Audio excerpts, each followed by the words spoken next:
Hi అండి, నేను మీ Chandrakala. Welcome to Chandrakala maths world. ఈరోజు మనము నిన్నటి వీడియోలో చెప్పుకున్నట్లు 10th క్లాస్ 10 ఇంపార్టెంట్ ప్రాబ్లమ్స్. ఆ 10 ఇంపార్టెంట్ ప్రాబ్లమ్స్ ఏంటో ఈరోజు చూద్దాము. మనకి first of all 8 marks problems 5 ఉంటాయి. ఈ 8 మార్క్స్ ప్రాబ్లమ్స్ 5 కూడా మనము ఎక్స్పెక్ట్ చేయొచ్చు. ఏ ప్రాబ్లం మనకి రిపీట్ అవుతూ ఉంది అన్న విషయము చూద్దాం. చూడండి, 29Aలో √3 is an irrational proof.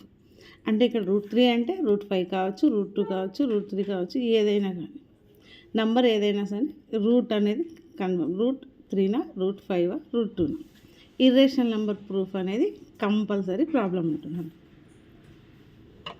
8 marks మన చేతిలో ఉన్నట్లే. Next 30th problem.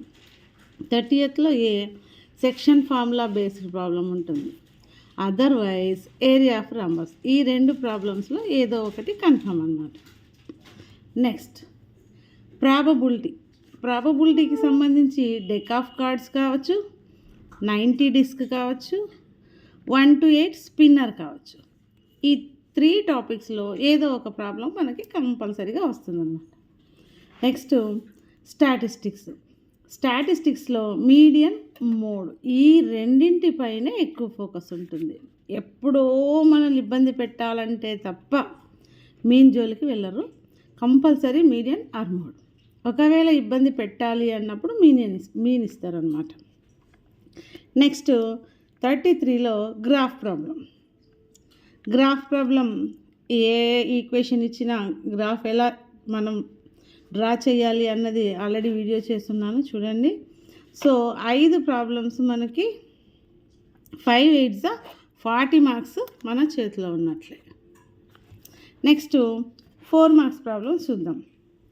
4 marks ప్రాబ్లమ్స్లో 4 problems మనం చేసేయచ్చు. 4 ప్రాబ్లమ్స్ కూడా ఏంటి అంటే క్వశ్చన్ ఫ్రేమింగ్ అనేది ఒకటి ఉంటుంది. కంపల్సరీ ప్రాబబిలిటీ పైన క్వశ్చన్ ఫ్రేమింగ్ అనేది ఒకటి ఉంటుంది. నెక్స్ట్ మీడియన్ కానీ మోడ్ కానీ ఫార్ములా ఎక్స్పాండ్ అనేది ఒకటి ఉంటుంది. నెక్స్ట్ పాలినామియల్ గ్రాఫ్, దానిపైన క్వశ్చన్ అంటే గ్రాఫ్ షేప్ ఏంటి, గ్రాఫ్ పేర్ ఏంటి, ఇది ఏ type of polynomial, what are the zeros, sum of the zeros, product of the zeros, అలా ఒక ప్రాబ్లం ఉంటుందన్నమాట. నెక్స్ట్ పాలినామియల్లో ఈక్వేషన్ ఫామ్ చేసేది, అంటే రూట్స్ ఇస్తారు. Otherwise some of the roots, product of the roots అయినా ఇవ్వచ్చు. ఇచ్చేసి పాలినామియల్ని మనము ఫామ్ చేయండి అని అడుగుతారు. సో ఈ 4 ప్రాబ్లమ్స్ని మనం ఈజీగా రాయటానికి వీలుంటుంది అనమాట. సో 4 4 16 మార్క్స్ అనమాట. ఇక్కడ ఒక 40, ఇక్కడ ఒక 16, 56 మార్క్స్.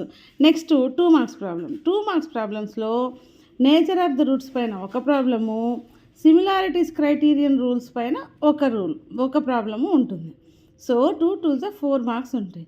సో 40 + 16 + 4 టోటల్గా 60 మార్క్స్. 50 to 60 మార్క్స్ ఈజీగా గెయిన్ చేయొచ్చు ఈ 10 ప్రాబ్లమ్స్ని మనము నేర్చుకున్నట్లయితే.